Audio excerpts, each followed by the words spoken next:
say I am? Jesus puts the question directly to his disciples. After asking what the crowds say about him, the onlookers, the hangers-on, Jesus directs the light on those closest to him. Who do you say that I am? It's a probing question that forces us to ask where we stand with Jesus and how far we're willing to travel with him. It's a question that gets to the heart of the matter.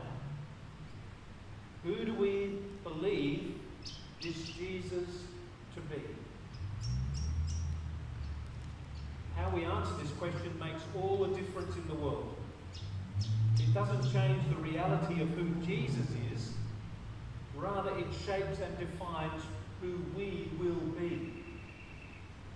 For our confession regarding Jesus shapes the way we live as a church, as a community of disciples. If we believe Jesus to be a wise teacher, then we may believe that discipleship or Christianity is merely a matter of our assent to a list of principles or propositions. If we believe Jesus to be a great moral example, then we'll understand Christianity to be primarily about our adherence to a set of ethics or ideals. But what if we really live and believe that Jesus, our companion and friend, is the Messiah, the Son of the living God? The words we find in our Gospel reading this morning in chapter 16 of Matthew are unique to his Gospel. Only Matthew links Peter's confession to Jesus as the Messiah, the Son of the living God, with the church. In fact, this is one of only 2 occurrences of the word church in the Gospels. So for Matthew, the church, the community of Jesus' followers, is somehow related to the confession that Jesus is the Messiah, the Son of the living God. Jesus puts this question to the disciples, the church, the ecclesia, the Greek word, the gathered community, asking them where they stand, who they are, and how they will live. In reporting their response in this way, Matthew's suggesting that the church is a body of believers that's grounded upon and lives out Peter's confession. Church is the community of the Messiah, the fellowship of the Son of the living God. It's not a social club, a religious institution, a moral society, or a building. Lucky we got that anniversary out of the way before this sermon came around. But you knew it even then. Church is a people whose life together is defined by the reign of God manifest in Jesus the Messiah and Son. I tell you, you're Peter. The Greek word is Petros, which is the word for rock. And on this rock, the Greek word is Petra. Peter is, well, we'll get to that. Petros and Petra. I will build my assembly, my church, and the gates of Hades will not prevail against it. On this rock. Now, what is the rock? Is it the reality that Jesus is the Son of God? Or the faith that Peter exhibits when he makes his confession? Or is it Peter himself? These are your choices. The reality that Jesus is the Son of God, the faith that Peter exhibits when he makes his confession, or Peter himself. Now, Catholics and Protestants have divided sharply in their interpretation of these words. Catholics understand them to establish Peter as the rock upon which Jesus will build his church. They also understand Peter to have been the first bishop of Rome and the first of an unbroken succession of popes. A traditional Protestant interpretation is that the rock is Peter's confession and the reality that stands behind it, that Jesus is the Christ, the Son of the living God. Protestants point to the distinction between the two rocks that Jesus mentions. You are Peter, Petros, masculine, a stone or a rock, and this rock, Petra, feminine, convey the idea of a rock foundation. I'll build my ecclesia, my church. Protestants have understood Jesus to be distinguishing between Peter, the rock that is Peter, and the rock upon which he'll build the church. There's been some movement towards the centre in more recent years. Protestants are more willing to acknowledge Peter's special place in the life of the early church, but they don't necessarily believe that Peter was the first pope. Protestants point out that Jesus offers his blessing to Peter, but with no suggestion that the blessing can be passed on or that any succession is intended. And they point out that Peter the rock almost immediately becomes Peter the stumbling block. A few verses later, when Jesus says, "Get behind me, Satan," he's talking to Peter. They say, Protestants, that the granting of authority to Simon Peter is obviously symbolic for all the apostles. And John, because John in his gospel talks about the power falling on all of the disciples. And they note further that the church is built upon the foundation of the apostles and prophets, Christ Jesus himself being the chief cornerstone. In that verse, the apostles and prophets are plural, so the foundation isn't limited to Peter. Jesus goes on to say, "I'll give you the keys of the kingdom of heaven." Well, we're stuck again. Catholics and Protestants divide about this point as well. And I guess most of you know what the papal coat of arms looks like.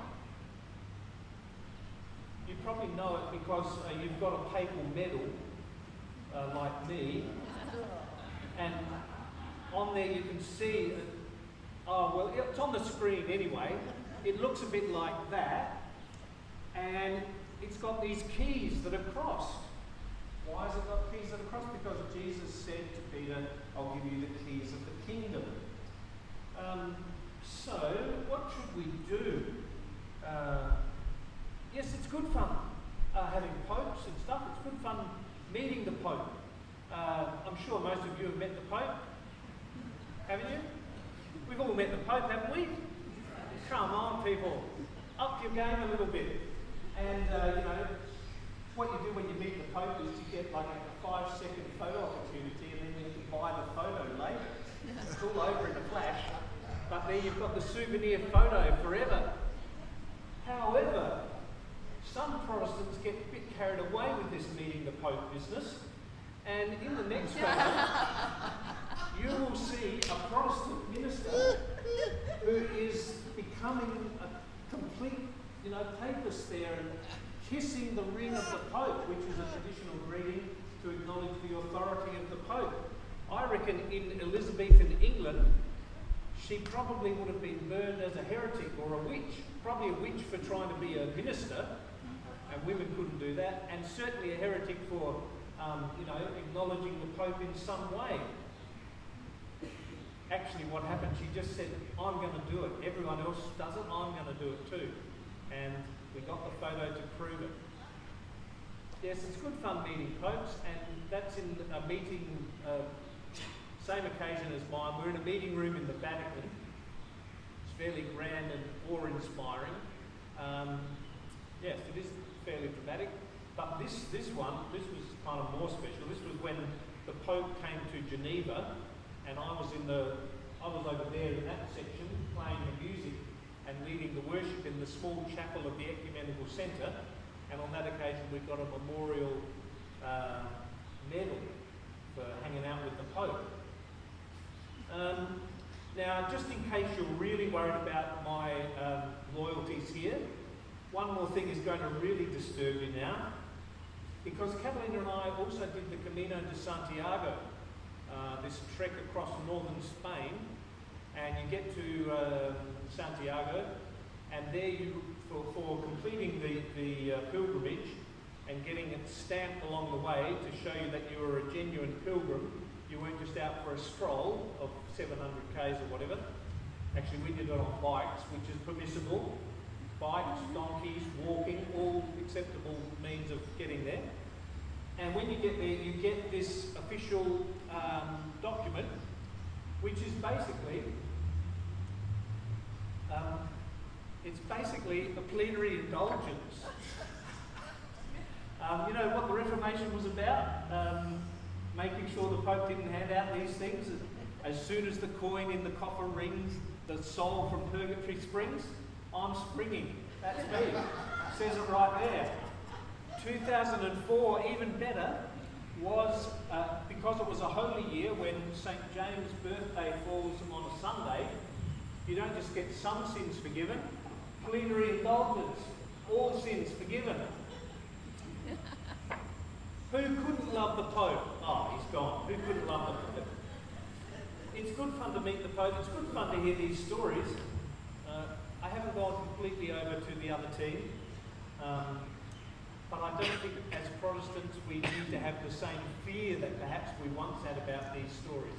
And like I say, we're definitely moving together. In fact, the Pope, when he came to Geneva, called this an ecumenical pilgrimage of prayer and work. So everybody's moving closer together. The Catholics and the Lutherans that had the great debate about what's justification by faith, a few years ago signed a document that said, well, this is our common understanding. 500 years of history, up the chimney, because they've now agreed. We didn't need to have the fight. It's over, finished, we've got it sorted. We are moving closer together. Except we haven't all said that the Pope is the boss of us. We might think that Catalina's a heretic. I've got my doubts as well, but whatever. Our understanding, I think, would remain that Jesus extends his authority to the whole group of disciples.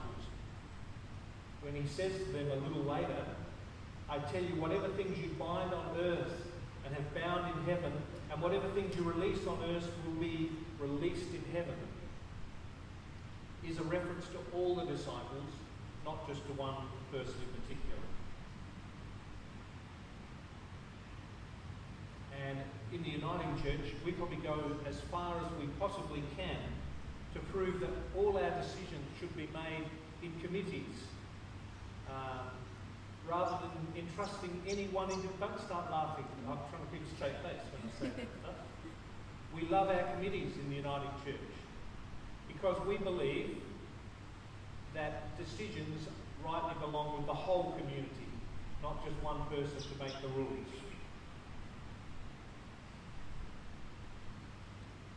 Saying the right thing about Jesus, like Peter did, doesn't mean that we fully understand the implications of such a confession.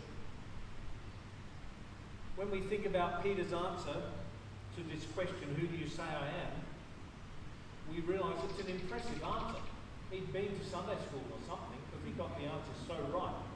Or theological college, gets an A for Christology. What did you get for Christology? I don't know. Haven't got the result yet? Yeah, no, I do. I just don't remember. Oh, okay. I don't remember what I got either, but I'm sure it was a good mark. Well, Peter gets an A for Christology. But within 7 verses, he's already become the leading citizen of the underworld. Get behind me, Satan. You haven't understood it at all. You're a stumbling block. Saying the right things doesn't always equate to living them out. We can say the right words about Jesus and still not know their full implications for our lives. The disciples certainly didn't appreciate fully what such a confession might mean. Peter himself would discover that saying the words, uttering the confession, as important a first step as that might be, is not the same thing as living the words or embodying them in the life of the kingdom. Following Jesus is a holy adventure, and it often left the disciples dazed and confused as the hard road of discipleship opened before them. It's a way of life that demands active faith, not just belief. As Peter would discover, discipleship means that one day we might be led to places where we'd rather not go. There's always the danger that our words don't measure up when we try to talk about Jesus. You know, the great St. Francis quote that I love, St. Francis who said, "Go into all the world and preach the gospel. Use words if necessary." He also said, "It's no use walking anywhere to preach unless we preach as we walk." This is the actions speak louder than words stuff. So who do you say I am? I reckon it's usually the case that the longer we live a Christian life, the more we discover that we can make less and less definitive claims about Jesus. In some ways it becomes harder to speak about Jesus and about what we know. Jesus' question to Peter ought to be a reminder to approach with caution our task of speaking about our Lord. Because we know that whatever we say is going to come back to bite us one day. It's a tough gig being a preacher when you can point to me and say, "Well, yes, you've said that last week, but you didn't actually live it this week," and so on. And so it is for all of us. You want to talk about Jesus, you want to give a good answer like Peter, you've got to walk the walk as well. I wonder if that's why Jesus cautions the disciples. In fact, it says he sternly ordered the disciples not to tell anyone about the fact that he was the Messiah. Don't tell anyone about me. What's up with that? I've been watching a lot of Seinfeld repeats lately. What's up with that? I can't help myself. Words are powerful things, as are the many other ways we communicate, with lightning fast speed in today's world. In a few seconds, or minutes, or hours, you can spread news, your opinions, or misinformation, with photos, with videos, worldwide. What a gift we have, truly. In Jesus' day, spreading the word to a very small local area would have been measured in days, very speedy, months, still speedy, years, pretty fast, or even centuries. Think about it. The printing press wasn't even around until about 1500 years later. The camera, about 1800 years later. The internet, for the general public, tried almost 2000 years later, after Jesus spoke to Peter. And with all this wonderful technological ability to communicate instantly comes great responsibility. More responsibility than ever before in history. So we get claims of fake news here and scams here and so on and so on. Nonetheless, when we have the courage to say something about Jesus, we run the risk, like Peter, of getting it right. 3 steps forward, 2 steps back. But increasingly allowing Jesus to work in us, refining our original answer, and find out what it means that we've just claimed and what we've just said. And so we remain people of faith. Faith not being an absence of doubt. Faith is our daily, prayerful struggle with God, in which we learn the full implications of being the church, of being a people whose life together is shaped by the confession, "You are the Messiah, the Son of the living God. This can be a difficult journey. Being friends with Jesus is not easy.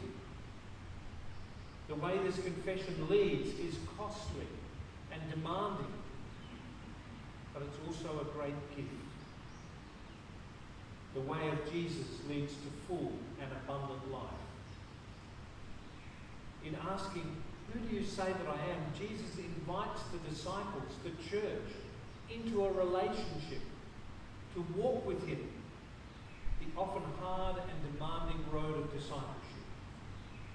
Through this question, Jesus invites us to let go of our attachment to all the other lords that demand our allegiance, ideas, ambitions, relationships, and to become friends with him.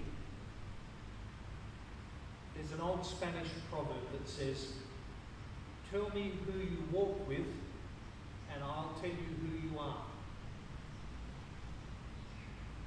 Tell me who you walk with, I'll tell you who you are. Walking together indicates company, location, and intention.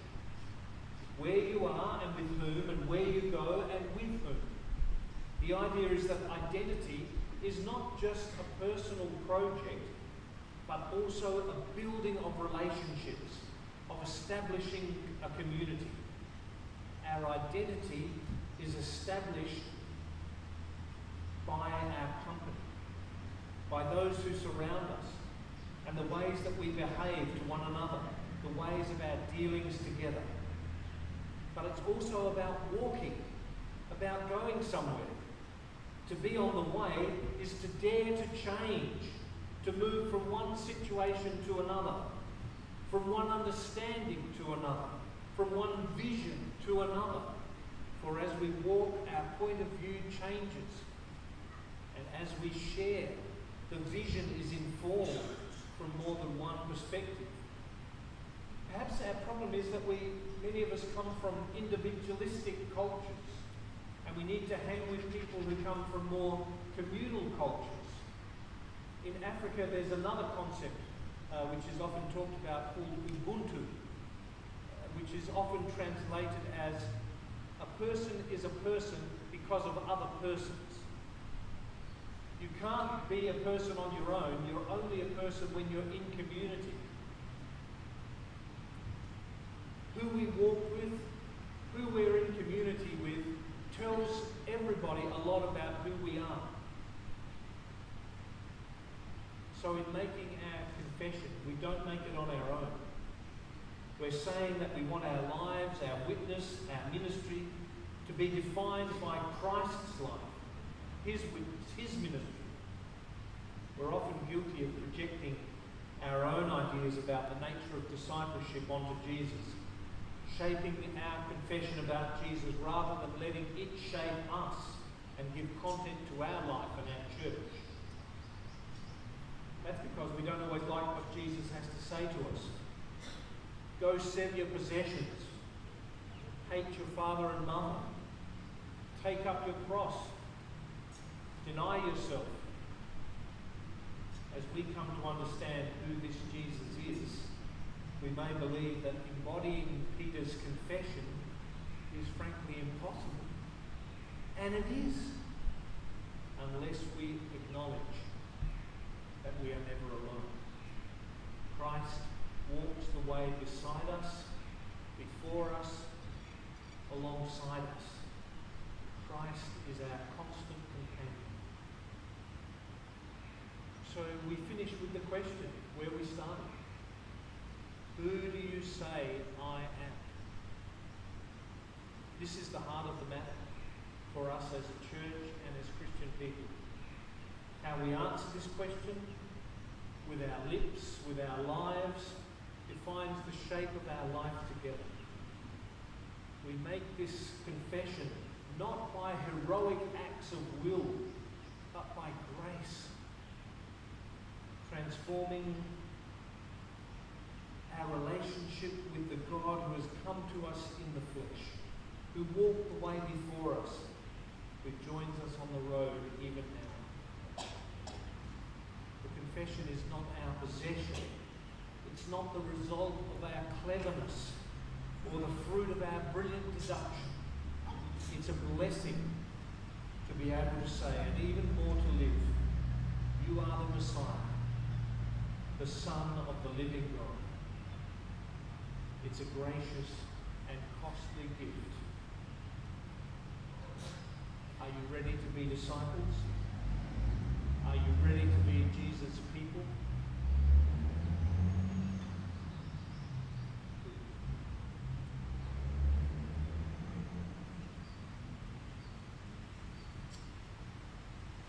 Well, here's a song to pick up some of that theme.